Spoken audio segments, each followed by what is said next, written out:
Bakirova presents a series of discussions about the place of Kazakh culture in the global world. Meetings with prominent public figures, candid conversations, collisions of opinions, and discussions about the most important things.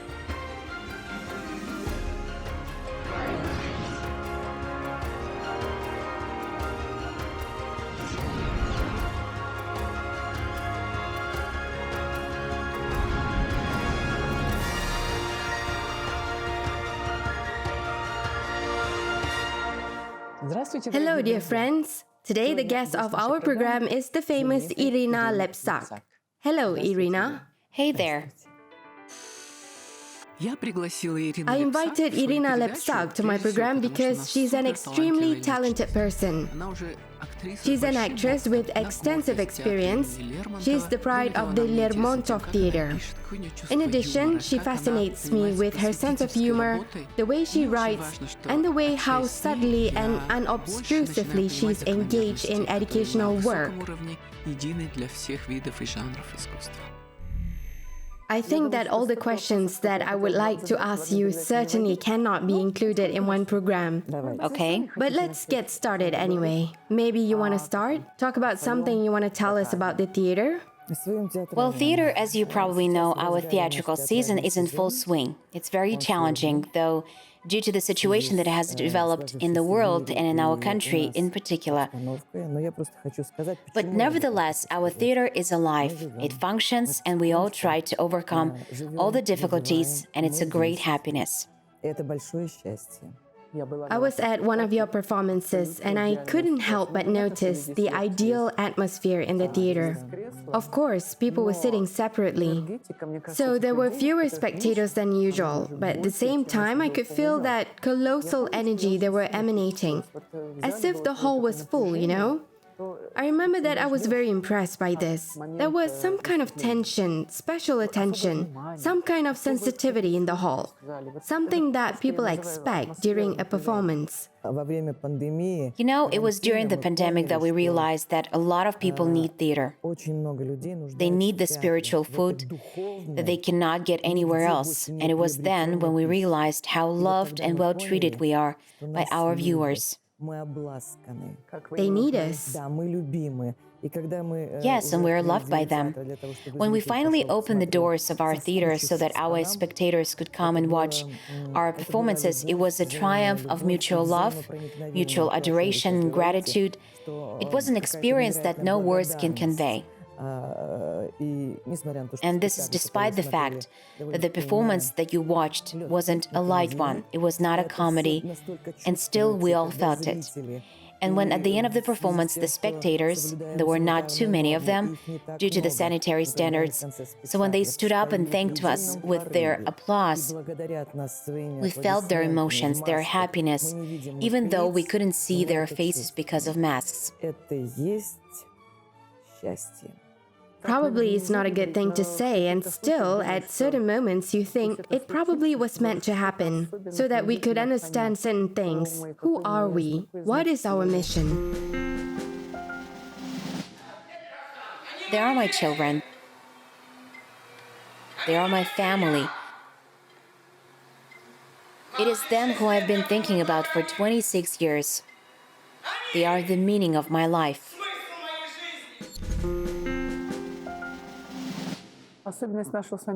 Well, you and I, we both are very experienced artists, each in our own genre. But when we are engaged in creativity, we soar in, so to speak, higher spheres. And at the same time, we have to live an ordinary everyday life. So, how do you switch from one state to another? How does this happen? Some kind of sublimation? Yes. There is no sublimation, you know. The theater is my life. My family is my life too. So these two spheres are intertwined. Intertwine. You know, I never do things like I have worked a full day and then I switch to cooking, for instance.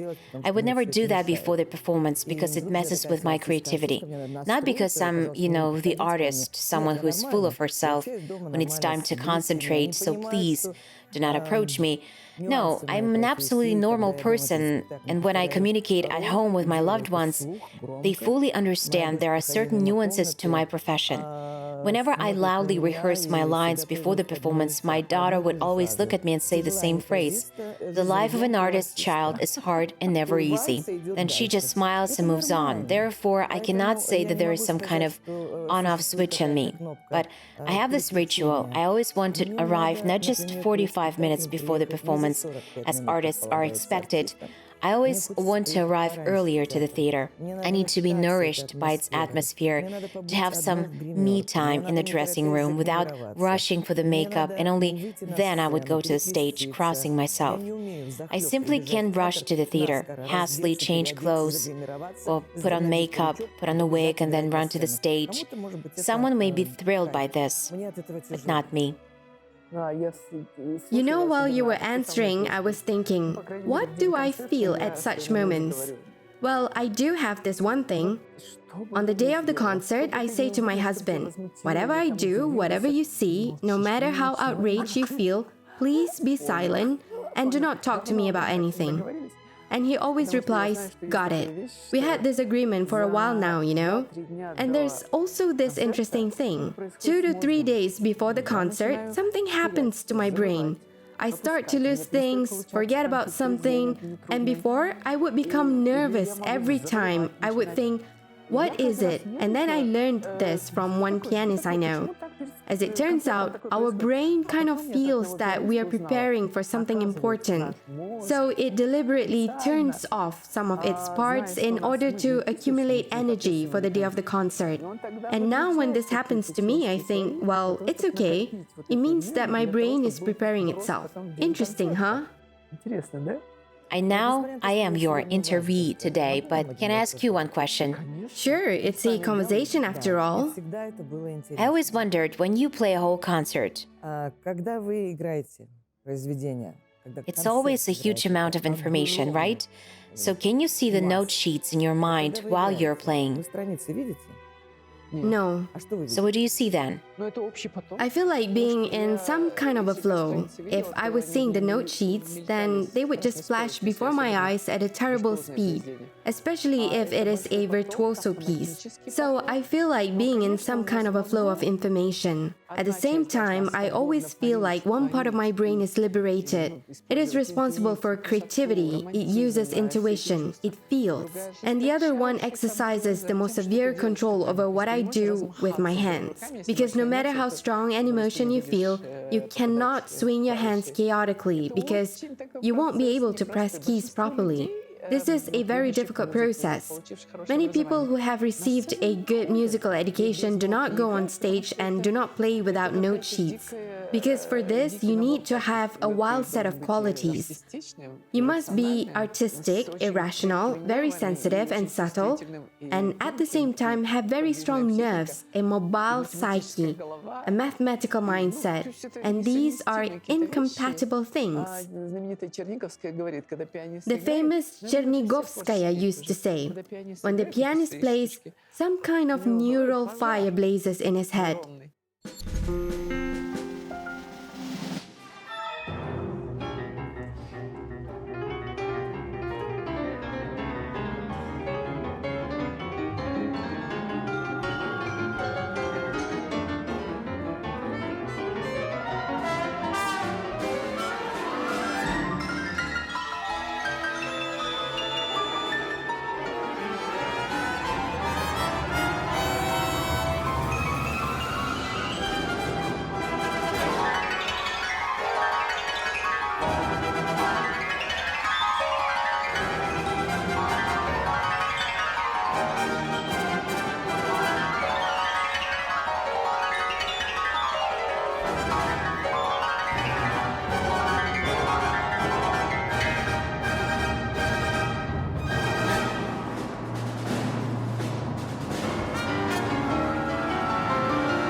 Now I'm wondering, how is it going with you? I know you can sometimes change lines in a play, improvise.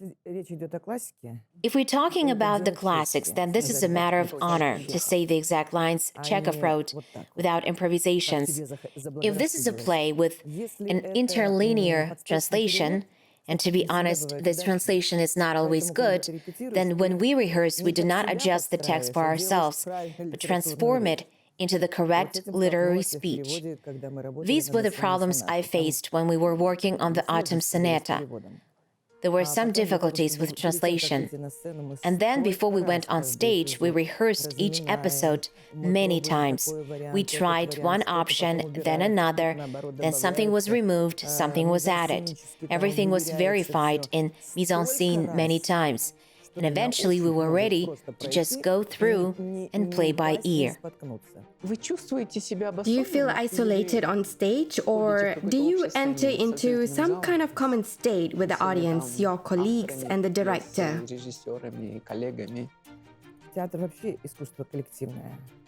In general, theater is a collective art. An individualist will be nobody there. You need a relationship with partners and with the stage, which can either love you or reject you because it's a living organism too. We all interact there, and I think that theater is, in a good sense of the word, a small factory for the production of a miracle. Because the play is a fragile substance. It's about being present, right here and right now. You can attend the same performance in a week and a month, and it will always be another performance. Yes, it will be the same author, artist, the same stage, theater, but the performance itself will be different. This is what is so unique about theatrical art, because it's all about being here, today and now. And so I consider myself a small screw in this large mechanism, and sometimes I get into a state of incredible delight when I, being this small screw, feel a part of this big machine, and I, in fact, help this machine to function.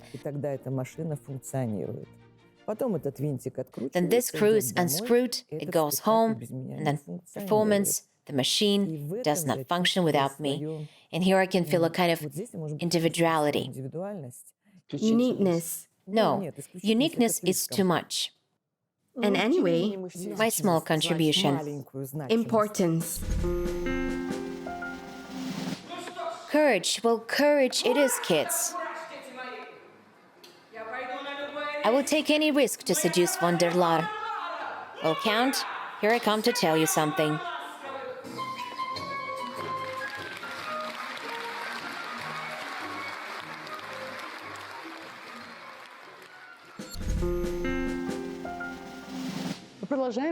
And we continue to explore different patterns of creative processes. I noticed that musicians often don't talk much. Verbosity is not their strength. In music, they can express almost everything, so they don't find speaking compelling. This is how their brains work. Maybe theater actors are different? Irina, you are very articulate and eloquent when it comes to both speaking and writing. Thank you. You have a real gift for writing. Does it help you in any way? Does it enhance the sensation of your profession or life in general? Or does it torment you because you could possibly become a writer? Well, You don't think so? No, not at all. I have this need, this urge. Urge, yes. This urge to pour my thoughts out or to clothe my memories in some kind of literary form. But to rank myself among the literary caste? No, I would never have allowed myself such impertinence. No way.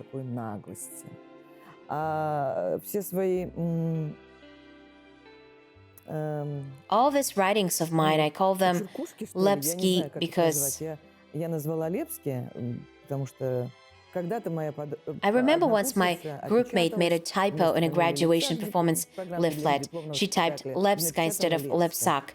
And when I came up with a name for my sketches, I thought Lebsky would be perfect. So when I called all this Lebsky, I relieved myself of any philological and literary responsibility for the gradation of writings into stories, novellas, short stories, and everything else.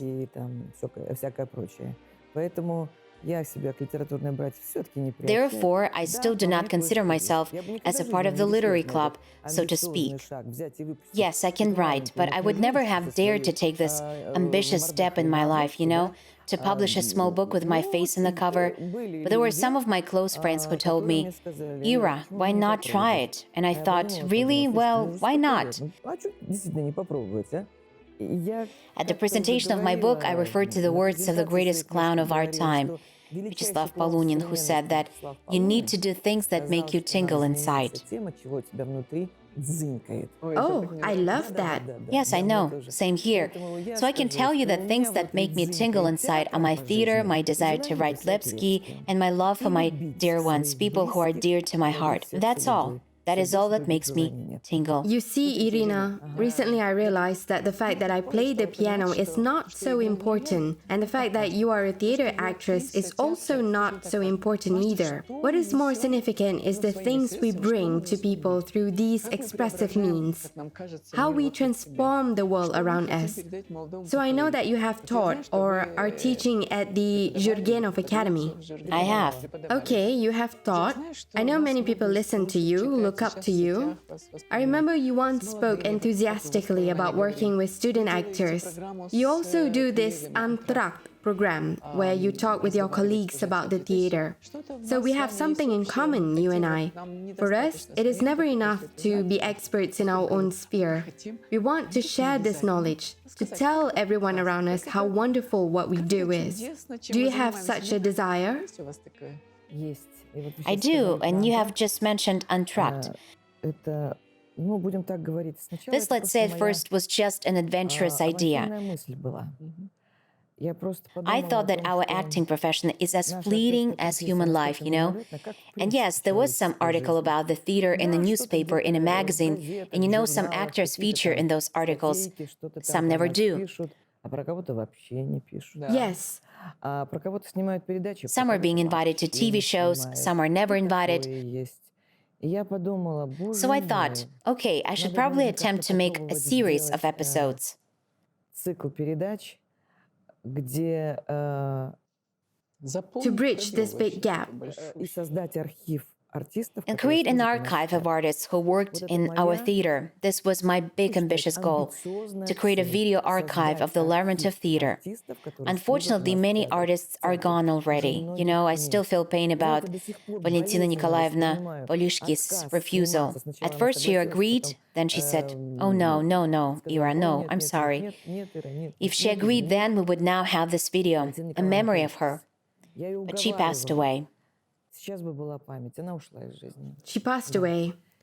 And the performance, once it's over, the audience won't remember it for long. Only some vague sensations remain. Maybe even without knowing the name and surname, they will still remember the artist who made them cry or laugh. And that's it. But who he is, what his life is about. That's it. That's why in the Entrakt, I wanted to show not only their professional side, but also demonstrate the fact that they're absolutely ordinary people with their hobbies, hopes, and fears. With this idea, I turned to the guys from our theater, web editor Yuri Kharitonov and lighting specialist Katya Zlobina, and said, guys, this is going to be an unpaid project, but if you are up to it, let's do it. And they agreed, because not everything is measured by money.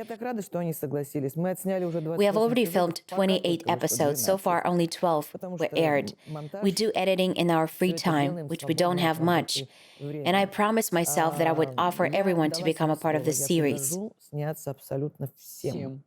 And it seems to me that if I manage to do this, then those who will come after us, they will continue. As Chekhov said, they will say thank you for the archive that we have left for them. And what is your relationship with young people? We have a great relationship. As far as I heard, you have delivered your course, which was very successful. This was my first and I think the last experience in teaching. Really? Well, first of all, You don't have time for this? no, it's not just that, although yes, I thought that I would not have time.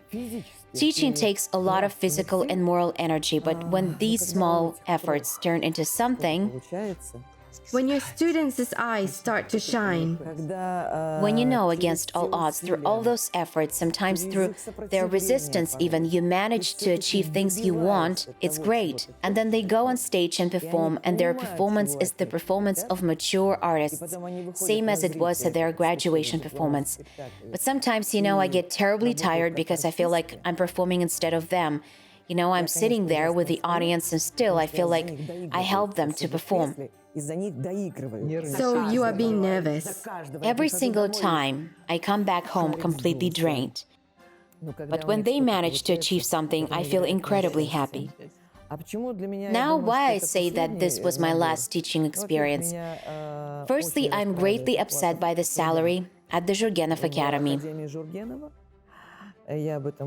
I'm not ashamed to talk about this because no one should humiliate lecturers in such a way. And secondly, if we talk about pedagogical ambitions, I have realized that I can do it well, and for now, that's enough for me. Irina, relying on your sense of beauty, how will we end our conversation today? How do you want to conclude it? I'm not sure if I can remember it now, but I would like to read a poem. Great. Please, God, make blind people see, and let the crooked stand upright. And let us be gods for a bit, but don't let us be crucified. Please, God, don't let us be the kings. Don't give us chance to be the heroes either. Please make us wealthy and honest too, if these two things can coexist. Please let us be experienced enough and not fall down as a prey of some gang. We don't want to be either a victim or a hangman. We do not want to be rich or beggars. God save us from big wounds when we fight in a big battle. Let us travel, roam the world without losing our motherland. We pray to never be betrayed by our own country. We pray our beloved would love us even when we are poor. Please seal the liars' mouths, Almighty God, and let the children speak your language, and let the living meet Jesus Christ, no matter male or female. Not a cross, a burden we are carrying, crooked and miserable, in order for us not to lose hope. Please, God, show us the divine. Please, God, to give us all, everything, to everyone, so we can share. Please, God, give us all, but give us things we won't be ashamed of.